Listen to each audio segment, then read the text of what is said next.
দর্শকবৃন্দ আসসালামু আলাইকুম, কেমন আছেন আপনারা? আশা করি আল্লাহর রহমতে ভালো আছেন। যদি চ্যানেলটি ভালো লাগে অবশ্যই চ্যানেলটি সাবস্ক্রাইব করুন, পাশে থাকবেন। প্রতিদিনের মতো আজ কয়েক আপুকে আমার চ্যানেল হাজির করেছি। মিডিয়া কি কারণে আসলে সেরকম শোনাবো। আসসালামু আলাইকুম আপু। জি, ওয়ালাইকুম আসসালাম। আপু তো খুব সুন্দর ড্রেস পরছেন, কালো ড্রেস না? জি, হ্যাঁ, এটা কে কিনে দিছে? এটা আম্মু কিনে দিছিল ঈদে। আচ্ছা, তো বিয়ে শাদী হয়েছিল আপনার? না, বিয়ে শাদী হয়নি। মানে বিয়ে শাদী হয়নি, কুমারী মেয়ে। বয়স কত আপনার? 18। 18 বছর বয়স। এই বয়সে তো মেয়েদের একটু রাত্রে ঘুম কম হয়। আপনার কি ঘুম হয়? জি, ঘুম হয়। ঘুম কি হয়। করব? তো এই যে বিয়ে বসতে চাচ্ছেন, আপনার ফ্যামিলিগত ভাবে কোনো সমস্যা আছে? না, কোনো সমস্যা নেই। মানে আপনি যাকে পছন্দ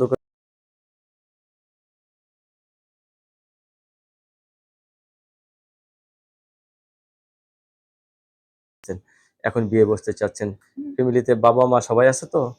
জি আছে। আমার ভাই আছে একটা, ২ টা বোন আছে। ২ টা